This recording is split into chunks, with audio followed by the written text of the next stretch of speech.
अपना पेज भर यूज कर।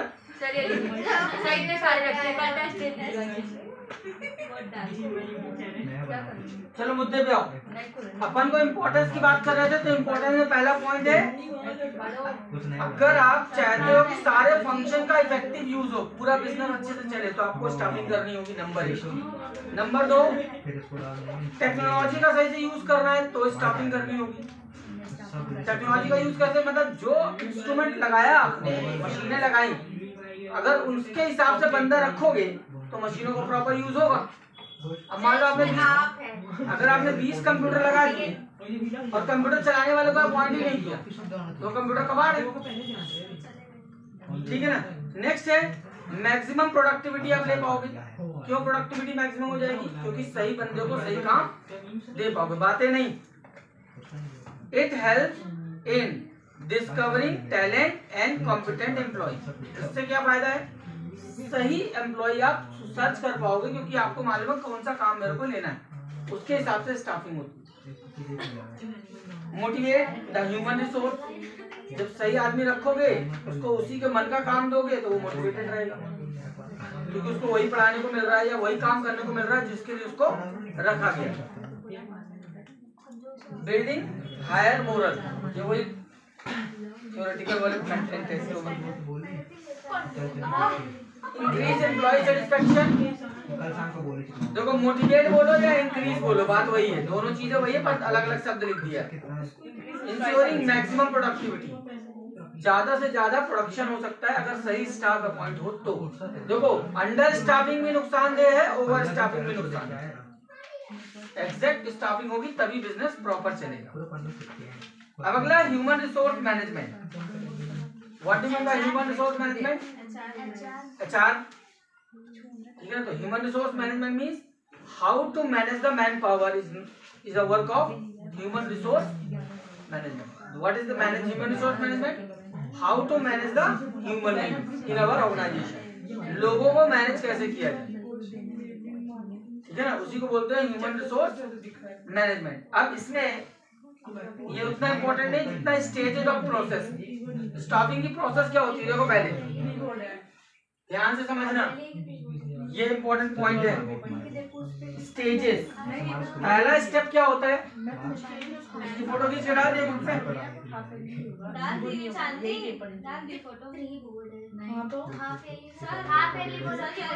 एक ही बात है, एक ही पेपर होगा। एक पोस्ट है जिसका काम होता है लोगों को रखना, और उनको जब उनकी एज कंप्लीट हो जाए उनको रिटायर करना।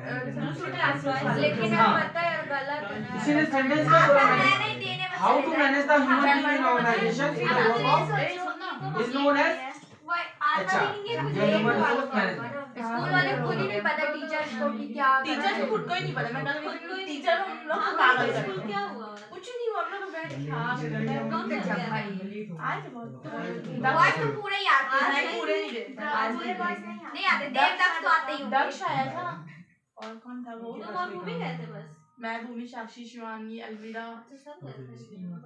कोई आज ना देव दक्ष देव नहीं आया था। नहीं जरूर देव नहीं आया था। सर देखिए आप मेरे को ना, मैंने सर को बनाया, मेरे को मेरा बोलता है बैठक क्यों नहीं आती? मैंने बोला ये मैं बता देव नहीं आया था कल, आया था।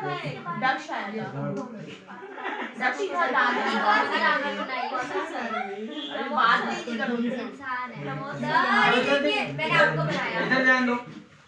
स्टाफिंग करने के लिए क्या स्टेप्स होंगे? सबसे पहले क्या होगा? मैन पावर प्लानिंग होगी, यानी हमको कितने लोगों की जरूरत है वो नंबर का आप आइडेंटिफाई करोगे। जैसे मान लो आप कोई इंस्टीट्यूट ओपन कर रहे हो तो आप पहले आइडेंटिफाई करोगे कितने नंबर ऑफ सब्जेक्ट पढ़ाने हैं, उसके हिसाब से कितने लोगों की रिक्वायरमेंट होगी। या प्लांट लगा रहे हो तो उस प्लांट में कितने लोगों की जरूरत पड़ेगी, किस स्किल के कितने लोग चाहिए, कौन सा काम करने के लिए कितने लोग चाहिए, पहले आप प्लानिंग करोगे उसकी। सेकंड स्टेप क्या है? रिक्रूटमेंट, यानी उनको अपॉइंटमेंट करना। रिक्रूटमेंट, अब देखो ये अकेला रिक्रूटमेंट की भी अलग से प्रोसेस है। अभी आपको उसने एक समराइज फॉर्म में लिख दिया कि भैया लोगों को अपॉइंट करो, ठीक है ना। सिलेक्शन सिलेक्शन देखो आपने रिक्रूट तो कर लिया, अब आप सेलेक्ट करोगे क्या, कौन किस काम के लिए जज जाएगा। जैसे कॉलेज में हमारे यहाँ बैंक वाले आते हैं अपॉइंटमेंट के लिए, बैंक वाले आए, एमबीए में गए, एमबीए के बच्चों का इंटरव्यू दिया, उन्होंने 20 बच्चे सेलेक्ट कर दिए। अब 20 बच्चों बातें नहीं, सब अपने अपने खिचड़ी बनाए।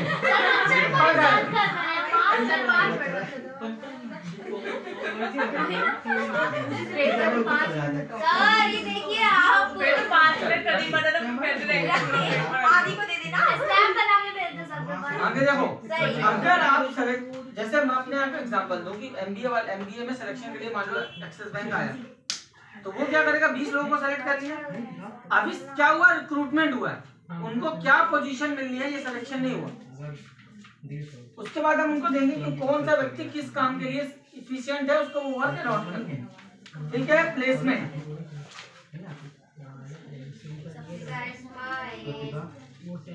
प्लेसमेंट का मतलब कौन से व्यक्ति को किस जगह जाना है, किस जगह उसको उसका काम है, उसको उस जगह पे शिफ्ट कर दिया। Next is orientation.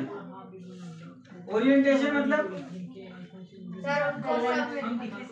उनको ऑर्गेनाइजेशन के रूल्स रेगुलेशन मेथड, पूरे ऑर्गेनाइजेशन से उनको इंट्रोड्यूस कराना कि क्या नियम है, किन रूल्स पे आपको चलना होगा।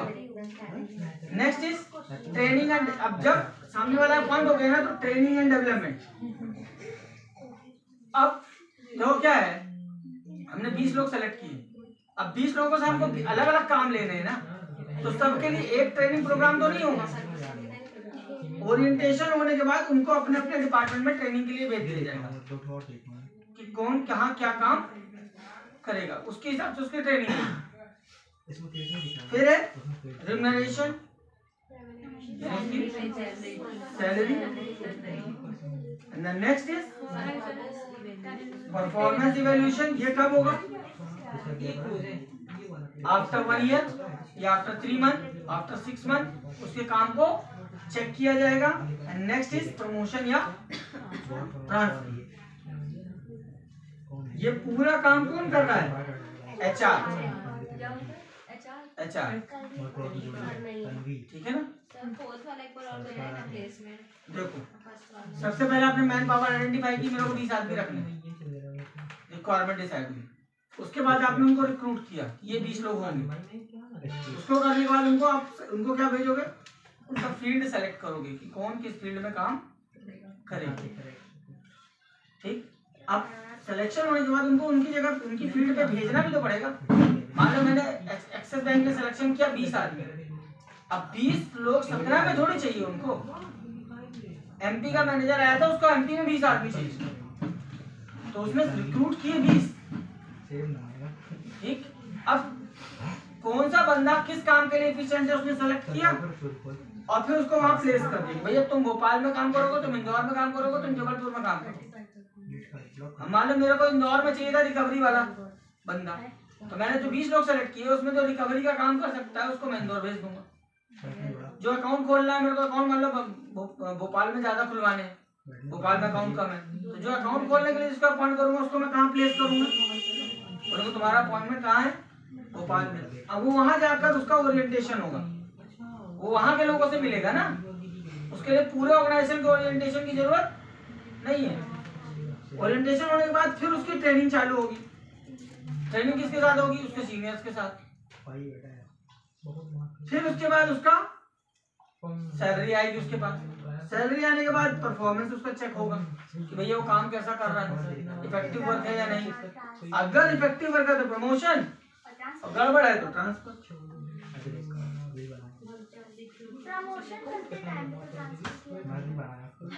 दोनों केस में हो सकता है। प्रमोशन में क्या होगा कि वो उसकी पोस्ट इंक्रीज होके जा रहा है, और नॉर्मली अगर उसका ट्रांसफर हो रहा है तो इसका मतलब उसने काम पर इफेक्टिव नहीं किया, तो सेम पोस्ट पे जूनियर पोस्ट पे ट्रांसफर होगा।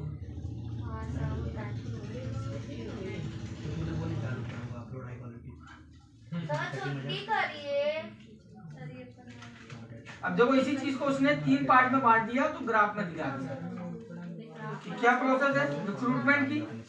पहले रिक्रूटमेंट होगा, फिर सिलेक्शन होगा, फिर ट्रेनिंग होगी। अब वो प्रोसेस कंटिन्यू बोल दो घूमती रहे।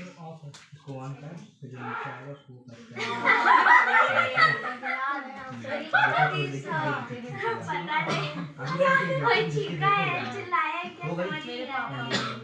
पापा घर हिला देते हैं। सर जब आप काम कर रही हैं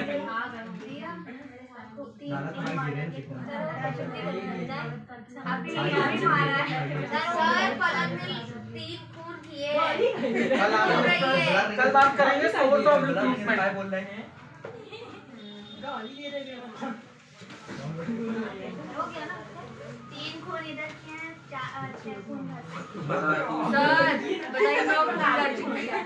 सबके ऊपर धारा 302 लगी। हमने देखा लेकिन हमें